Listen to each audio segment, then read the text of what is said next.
I want to start today with a question, and I want to sit with it before you answer it.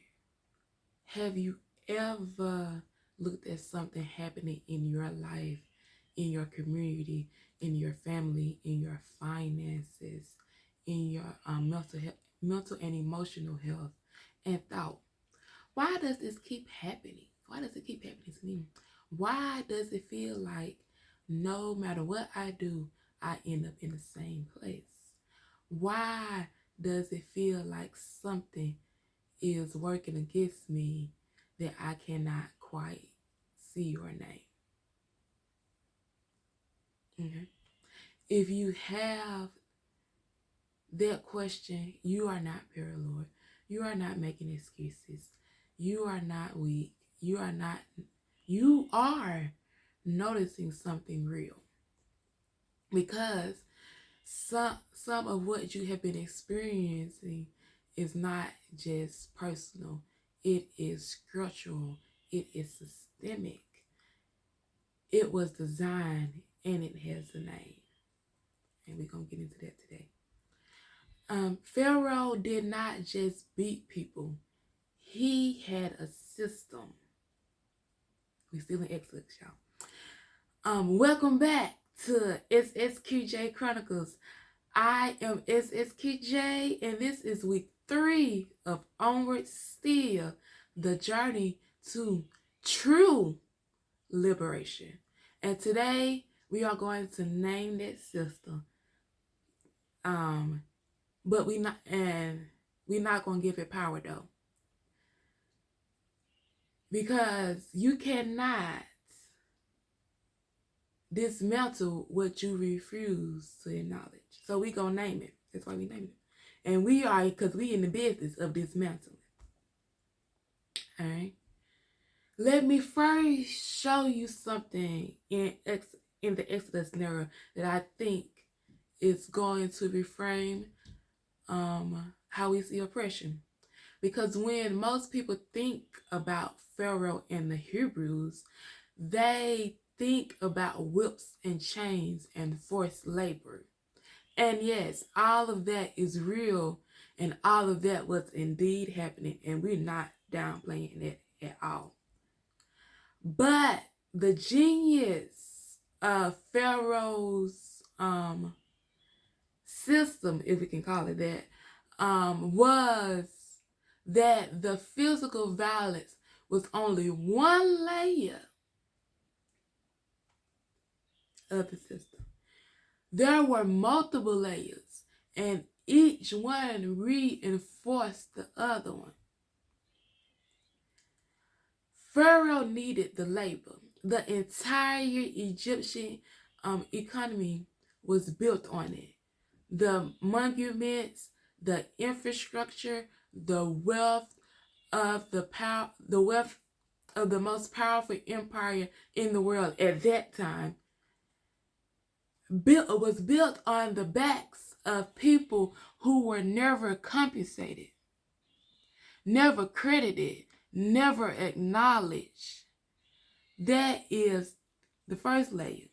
Then you have the economic layer. The exploitation of a people's labor for the enrichment of a system that regarded them as tools and not as humans. But Pharaoh also needed the Hebrews to stay where they were. So the second layer was designed to make them feel too exhausted, too beaten down, too focused on daily survival to ever look up and imagine something different. Exodus chapter 1 tells us that the Egyptians made their lives bitter with hard work, hard labor service, in mortar and brick, and in all kinds of field labor. They were ruthless in all the work they imposed on them. They on them. They kept them too tired to dream. Kept them too busy to organize. Kept them too focused on today to think about tomorrow. And then there was the ideological layer. The story that the Egyptians told about who the Hebrews were.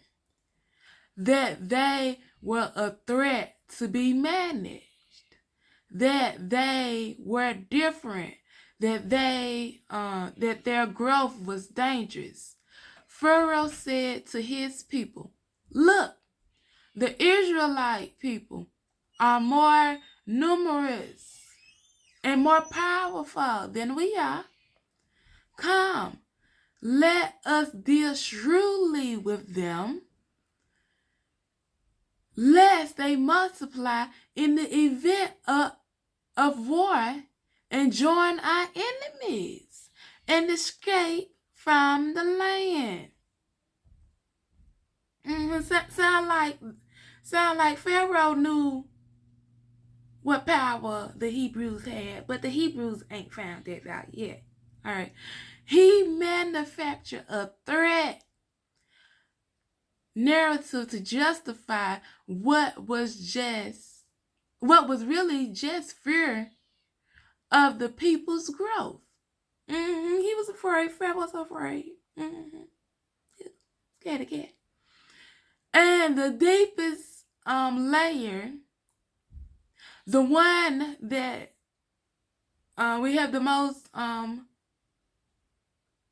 is the hardest to see and the hardest to dismantle, hardest but not impossible, okay, is what it happened inside the Hebrews themselves over time, okay? When a people has been told for generations that they are less than, when every system around them confirms that message, when even the way they are treated by their own community begins to reflect the values of the oppressor, that is the internalization of oppression. Y'all with me? And we will go much deeper into that in July. So you got to stay tuned, because we getting deeper and deeper.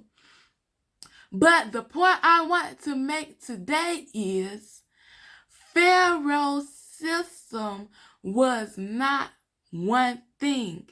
It was multiple interconnected. It was interconnected dimensions working together. You had economic exploitation, social marginalization, manufactured powerlessness, cultural imperialism, physical and psychological violence, a false narrative designed to justify all of it. And the removal of one layer did not automatically dismantle the others. Sounds familiar? All right. I want to walk through 5 phases of oppression, 5 specific ways that systemic oppression operates. And I want to name each one through the lens of Pharaoh. To the lens of both Pharaoh's Egypt and present day reality with the Black community.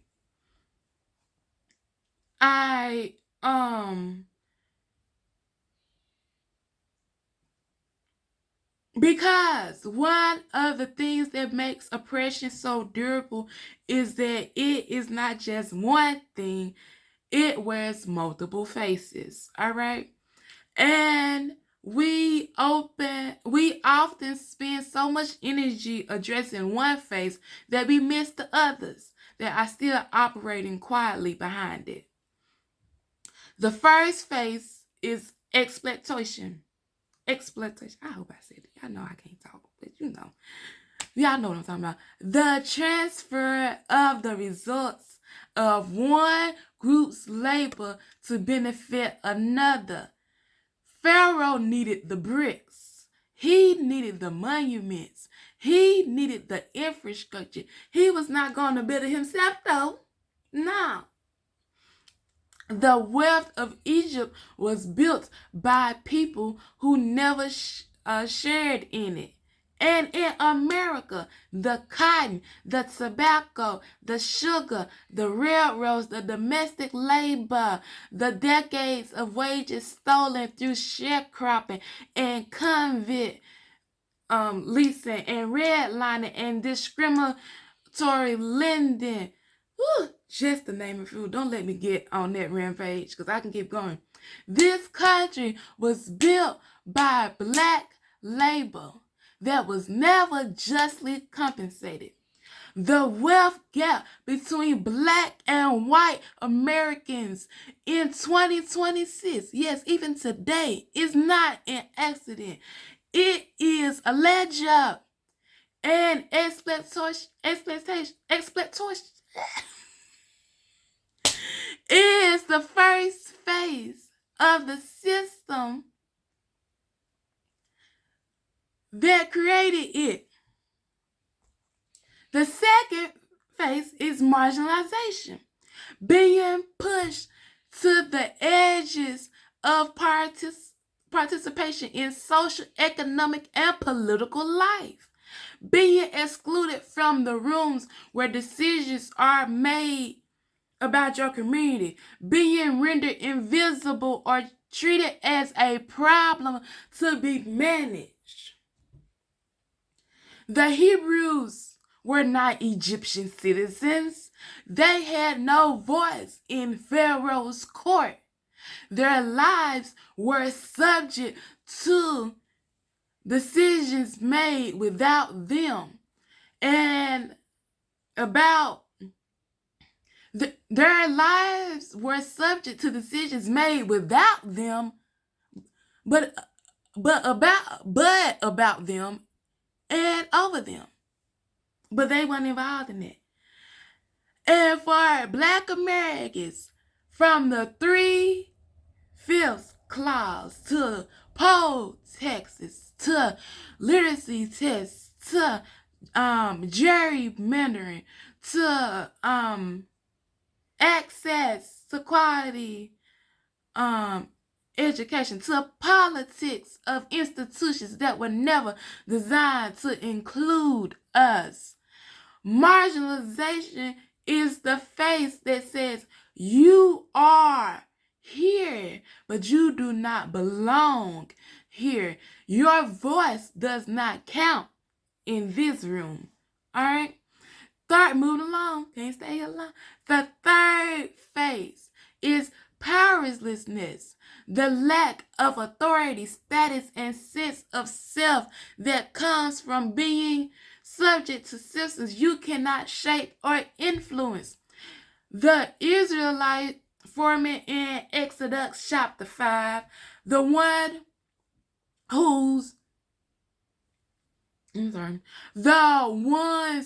who were beaten when the brick quota was not met are the image of powerlessness. They had just enough authority to be blamed for the failures of the system, but not enough authority to change the system.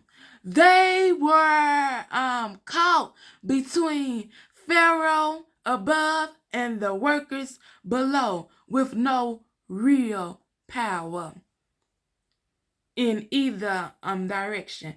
And that experience of being responsible for outcomes you cannot control, of being blamed for conditions you did not create or having just enough visibility to be targeted, but not enough authority to protect yourself. It's a present day reality for too many Black people in too many systems.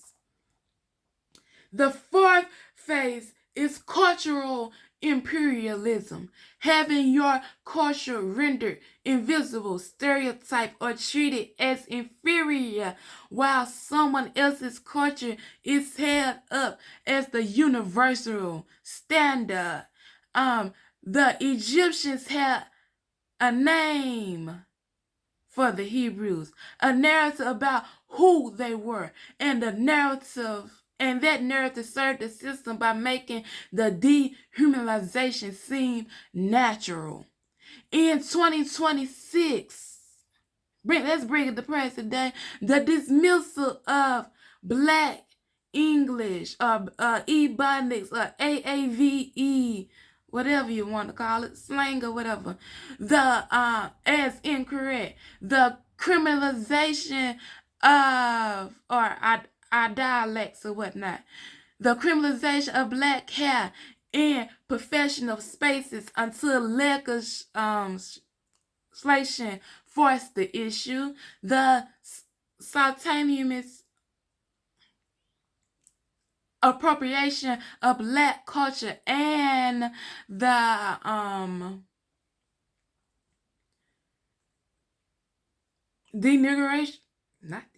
denigration of Black people, the way Black history is compressed into 1 month while the rest of the curriculum treats European history as universal. Call that let's say Eurocentric. All right. The way Black pain is rendered spectacular and Black joy is rendered invisible. Cultural imperialism is the face of oppression that goes after your identity, that says what you are is not the standard. What you are needs to be corrected, erased, or at least made palatable before it can be accepted. Then you got the fifth phase is violence, not just physical violence, though that is real and it's present and has never fully stopped. But we also have the psychological violence of knowing that your body in public space carries a risk that other bodies do not carry. The social violence of being surveyed, profiled, suspected. The violence of watching your children learn to navigate a world that was not designed with their safety in mind. The Hebrews in Egypt lived under the threat of violence as a management tool. Kill the baby boys. Break the spirit with brutal labor. Use the threat of consequence to keep the population compliant. And for Black Americans, from the Middle Passage to the lynching tree to the disparities in how force is used today, violence has been one of the most consistent tools of the system. 5 faces, 1 system, and none of them operating in isolation. They work together. They reinforce each other. They make the whole structure more durable than any single face would be on its own.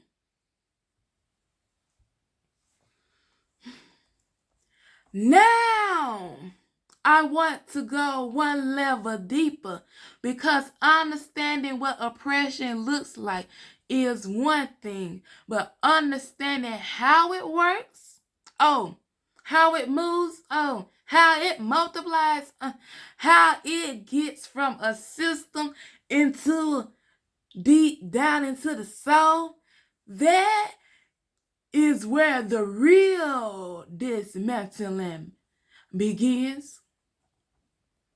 Oppression operates on 4 levels, and each level feeds the others. The first level is ideological. This is the belief system, the narratives, the assumptions, the stories a society tells itself to make the oppression seem natural, justified, or inevitable. Let me get some water. Excuse me. In Egypt, the ideology was the Hebrews are a threat. They are different. Ooh, let me get some more water. Excuse me, y'all. They are different. Their growth is dangerous. Managing them aggressively is not cruelty. It's wisdom. That's what the Egyptian ideology is about. They treating the Hebrews like that. Ideology. I don't know why I'm having trouble saying this word. Ideology. There we go. Is where oppression starts. Before the first brick was laid, before the first lash fell, someone constructed a story that made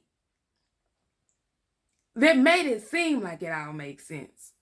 And we already talked in week 1 about one of the most dangerous examples of ideological oppression, the weaponization of scripture itself, using Genesis 9 to construct a theological or racial hierarchy. Ideology wears many faces, and when it wears a religious one, it goes after the deepest parts of a person's sense of self and worth.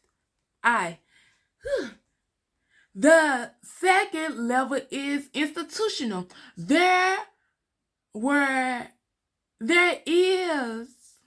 is where the ideology, I'm having a hard time.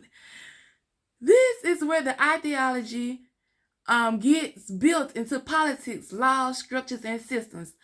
Pharaoh's decree was not just a personal opinion, it was a policy. It was enforced. It was the law of the land. Slavery in America was not just individual prejudice. It was written in the Constitution, encoded in the law, enforced by courts, protected by I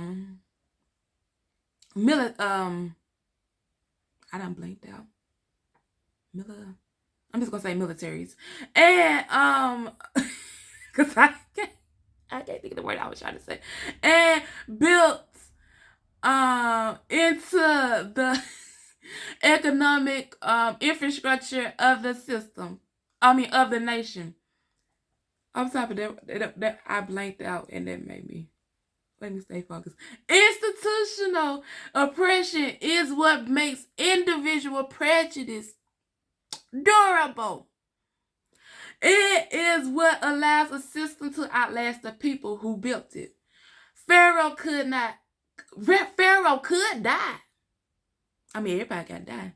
And his idea, I think this migraine is what is messing me up with these words extra today, but we're going to press it. His ideology would still be running because it was built into the institutions. The third level is interpersonal. This is how the ideology and the institutional structures play out between people in everyday relationships and interactions. The Egyptian taskmaker who beat the Hebrew worker was operated interpersonally. The neighbor who called the police on a black man sitting in a coffee shop is operating interpersonally. The teacher who expects less from black students, bringing it to that.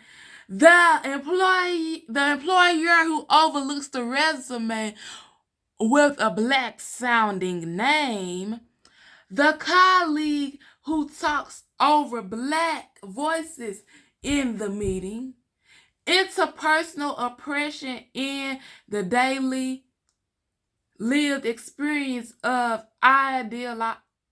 ideology and institution produce, and is often the most personally painful because it involves actual human beings choosing to participate in the system. And the fourth level, the one we will spend all of July unpacking, is internalized. This is what happens when the oppressed begin to believe and enforce the oppressor's narrative about themselves.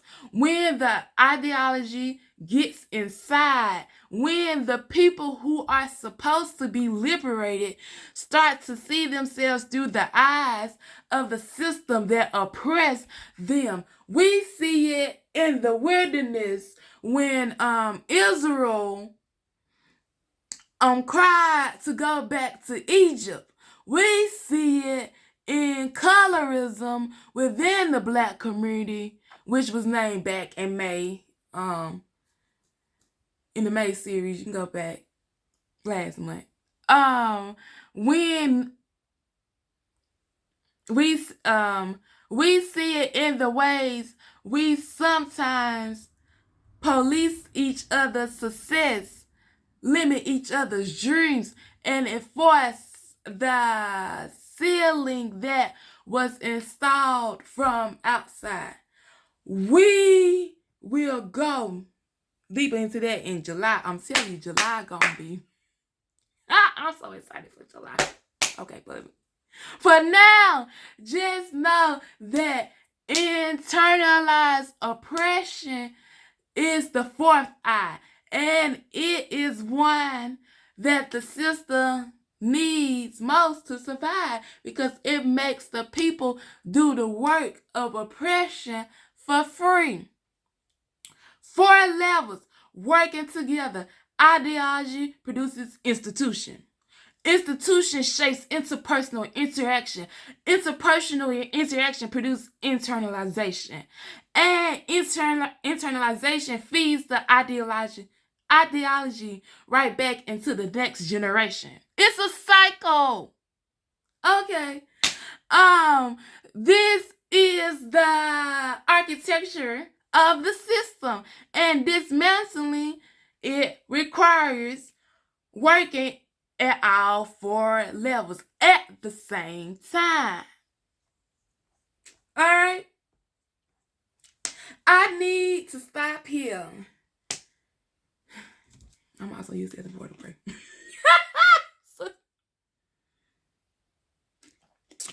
And offer something that I think is necessary after everything we have just named. Because naming the system is important.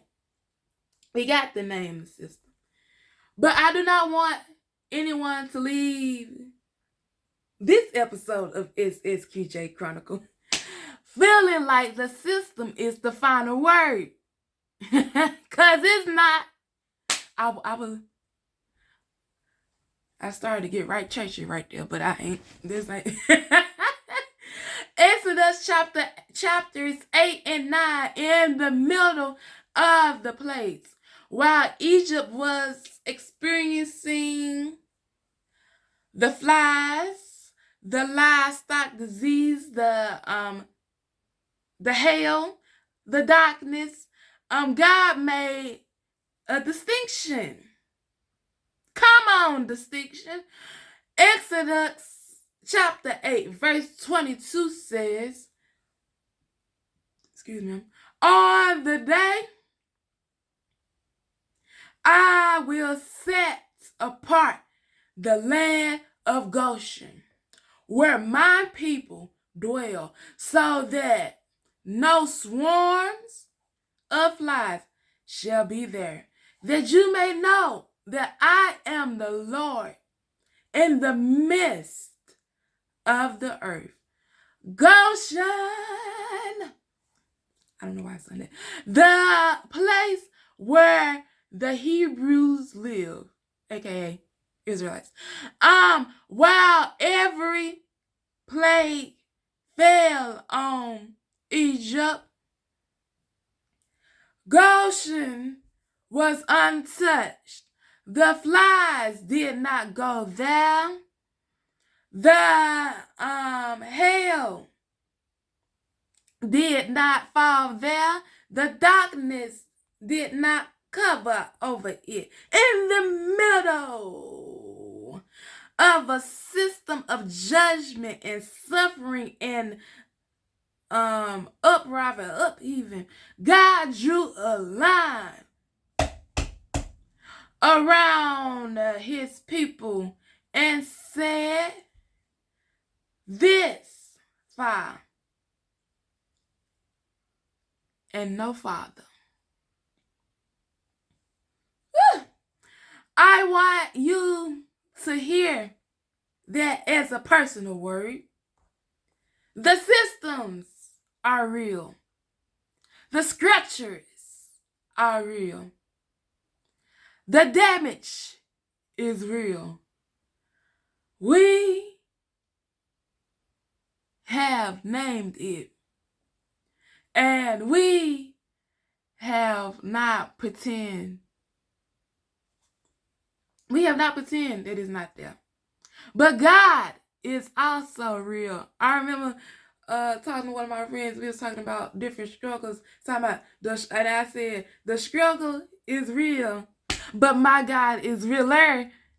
The issue might be big, but my God is bigger. Okay. Okay, I'm sorry. Let me stay focused. I've been good with focus. I ain't finna do no attention. And the same God who made a Goshen in the middle of Egypt's judgment, who drew a line of protection around his people in the heart of the most powerful empire in the world at that time, it's the same God who goes before you today. The same God who can make a distinction in the middle of the storm. The same God who can cover what is who can cover what is his, even when everything around it is being shaken. You are not just a person navigating a system. You are a person held by a God, the one true living God, who specializes in Goshen moments.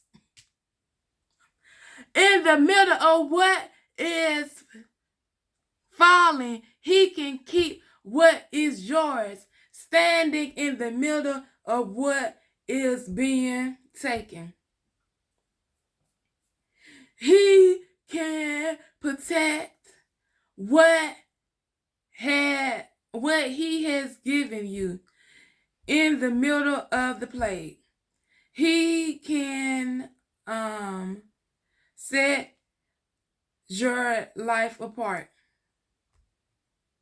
Set it apart. Okay, I can't go. I can't listen. There's some. much to unpack with that, but I can't.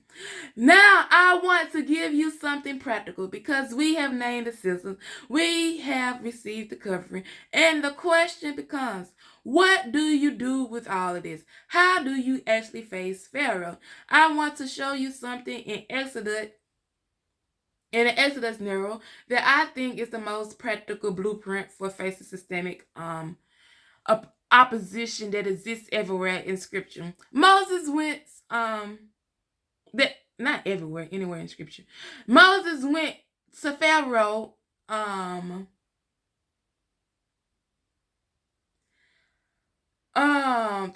times. 10 separate encounters, 10 plagues. 10 times he delivered God's message. Pharaoh kept saying no. Things didn't change immediately. But Moses, what he kept doing? He kept going back. That is not stubbornness. At least not the negative connotation of stubbornness. Yeah, I can't go into that. That is a 3-strand cord that I want to name specifically. Obedience, unwavering faith, persistence. Obedience is going when God says go, even when Pharaoh says no the first time, even when the people turned on Moses after the first visit made things worse, even when every logical calculation said, this is not working, stand down. Moses went back because God said go back. Obedience is not contingent on results. It is contingent on the instruction.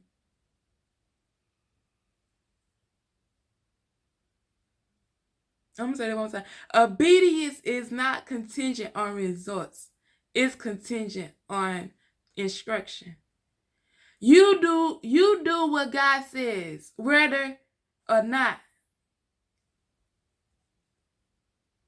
Regardless of how it looks. Whether or not it's working yet. Unwavering faith is believing that God will do what he said he will do, even when the evidence in front of you has not caught up to the promise yet. And after 9 plagues, 9 whole plagues, Pharaoh's heart was still hard. 9 confrontations, 9 supernatural interventions by the one true living God. And the door was still closed. Unwavering faith says, the 10th time I knocked. The same God who moved the first 9 times is still moving. His word does not return void. His promise, he will perform. Come on here. God keeps his promise. Okay, I'm sorry. And persistence is simply refusing to stop. Refusing to be sworn down by the length of the process. Refusing to be discouraged by the no's that came before the moment. Refusing to accept the system's timeline as the final word on when your liberation arrives. Moses did not go to Pharaoh once and accept the answer. He went 10 times. And on the 10th time, somebody say the 10th time, the door opened. I want to speak to every person who is on their 3rd time, who is on their 5th time, who is on their 9th time, who has been knocking on a door that has not been opened yet, who has been going, who has, let me drink some water because my voice is going out today. Who has, where was I at? who has been doing what God said to do, and watching Pharaoh harden his heart over and over again. My encouragement to you, beloveds, stay in obedience. I know, I ain't got nothing sweet to say. Stay in the faith, stay in the persistence, stay in the fight. It's a good fight of faith, because the same God who had a 10th plague when 9 were not enough has not run out of resources for your situation. He is not finished. You know why he ain't ran out of resources? Because he is the source. That's good to me. Let me stop. I need to talk about something that in the well, never was. I'm sorry.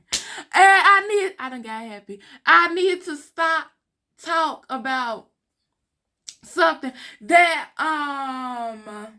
Pharaoh tried multiple times, and that I think is one of the most relevant things in the Exodus narrative for people navigating systems of oppression today.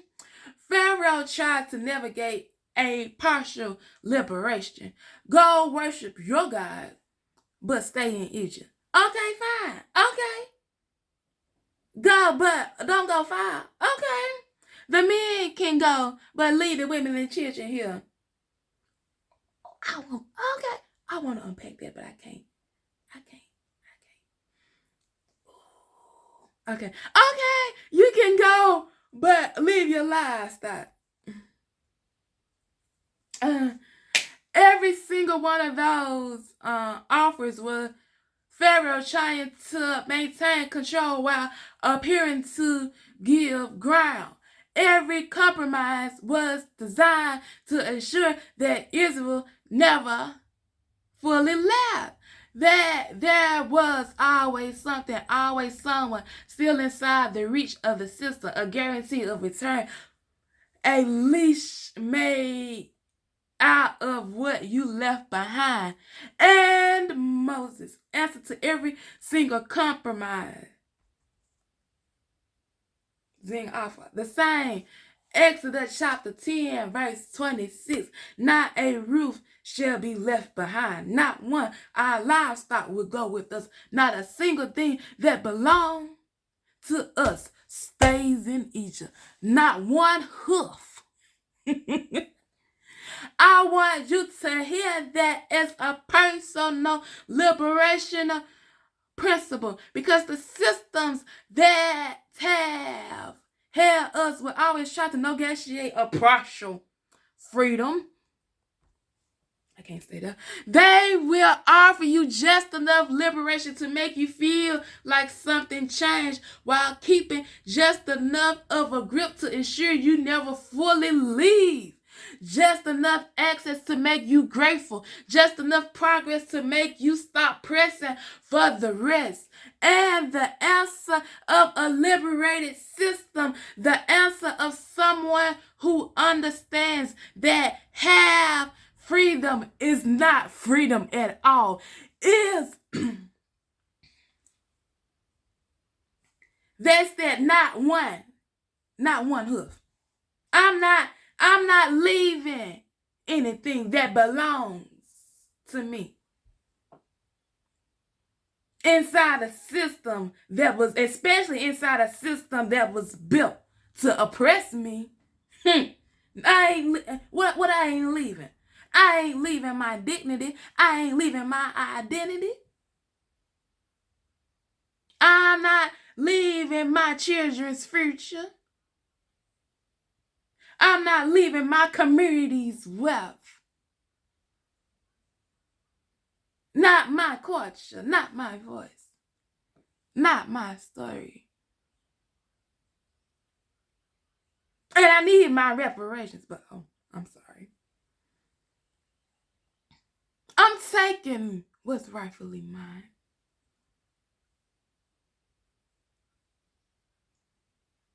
Oh, yes. And give me my 40 acres. I'm sorry. for liberation, no compromise, because you do not bargain with your freedom. We don't negotiate with the oppressor. Oh, I'm sorry. I can't. Let me not. I've been doing it. I can't.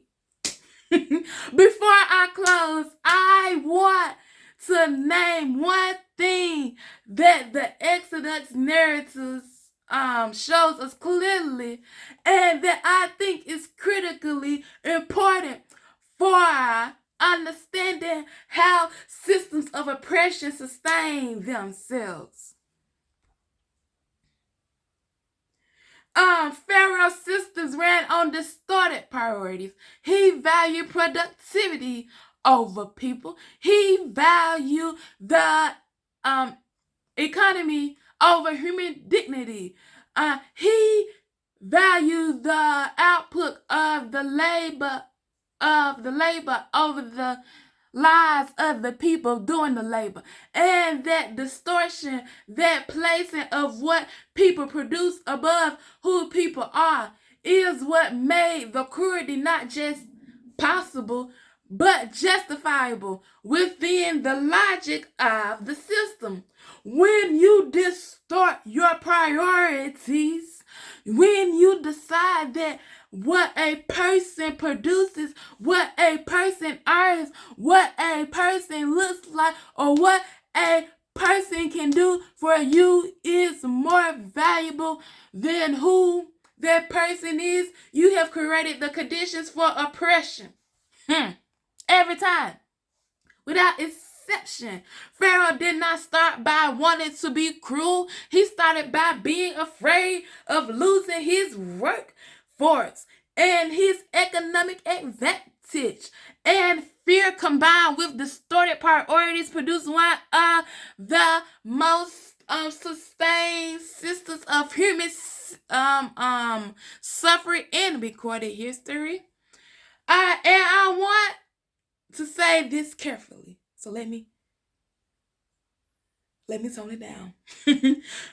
Because it applies not just to systems outside our community, but sometimes to the patterns within. When we measure each other's worth by what we produce, what we earned, how much money we make, what we own, how we look, what we can offer. When we internalize the productivity over personhood values of the systems that oppress us and apply them to each other, we are running Pharaoh's logic, or the slave master's logic, or the oppressor's logic inside our own community. And that is one of the most painful, and I mean painful, oppression, painful things that oppression does. It does not just harm from the outside. It teaches us to harm each other from the inside, using the same measuring stick that was used against us. Breaks my heart, beloveds. Proverbs chapter 16, verses 18 says, pride goes before destruction, and a haughty spirit before a fall. The pride of a system that believes its own superiority is so absolute that it can dehumanize without consequence, or without fear of consequence. That is the pride that goes before destruction. And Pharaoh found that out. every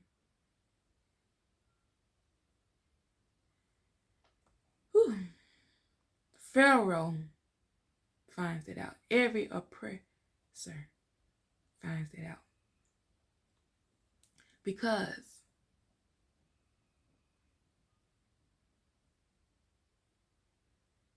God does not share his glory. Stay with me. Stay with me. I know. And he will not allow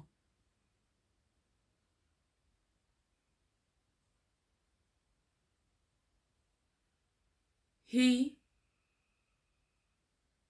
ones made in his image, to be treated.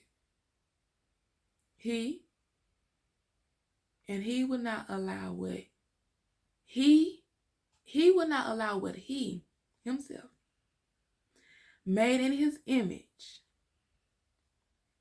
to be treated as less than image bearing forever. I'm going to say that again because I know I jacked that up.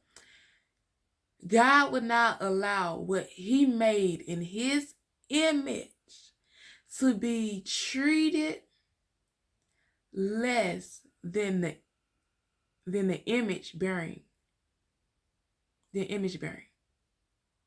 Well, the pride of the system always meets its Red Sea moment eventually. All right, y'all, we done made it to the reflection prompt. The reflection prompt for this week 3. Which, and I'm going to write it in the comments.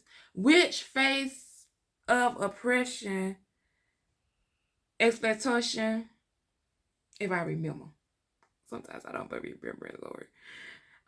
Which face of oppression, exploitation, marginalization, powerlessness, cultural imperialism, or violence have you felt personally in your own life?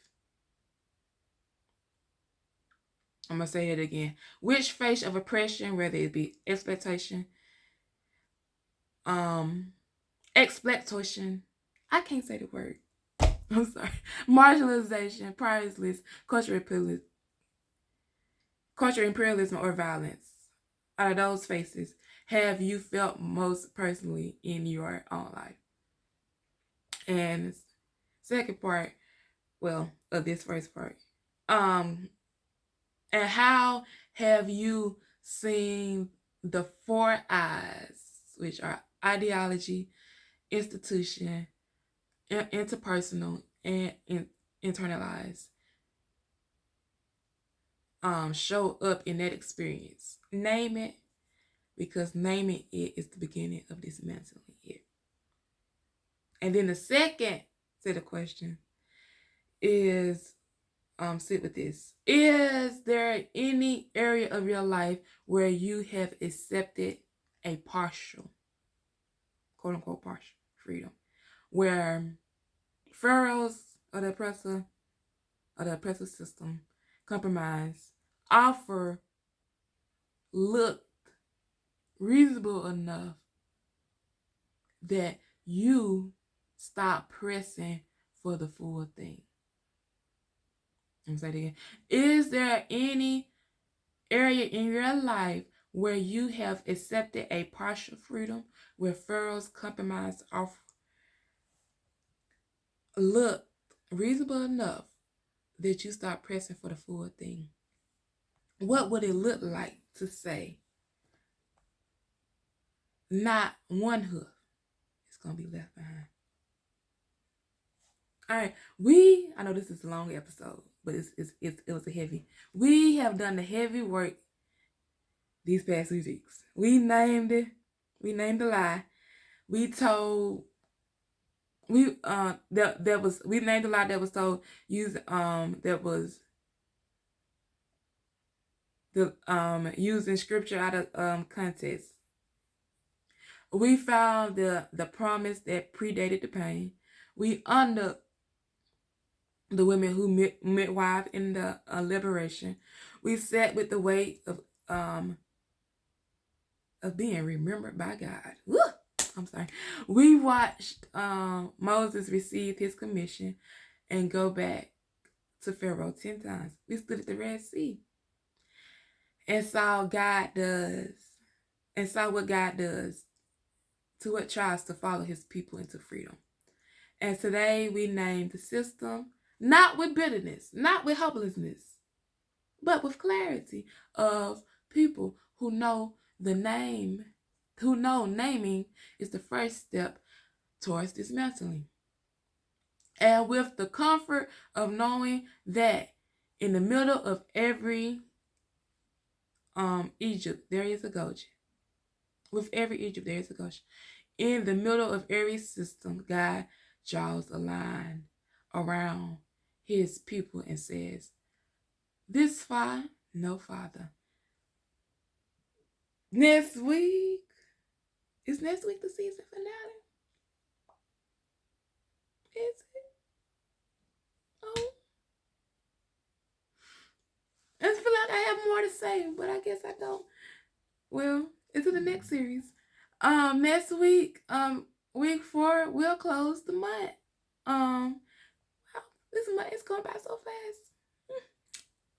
And we'll close it with a question that I think is one of the most important questions of this entire series. I'm getting emotional. It's wrapping up so fast. Now that you know what you are being liberated from, what does practicing freedom actually look like? Because liberation is not just a destination you arrive at. It's a lifestyle you inhabit every single day. Freedom is not just remembered, it is practiced. Onward Still. And this has been another SSQJ Chronicle.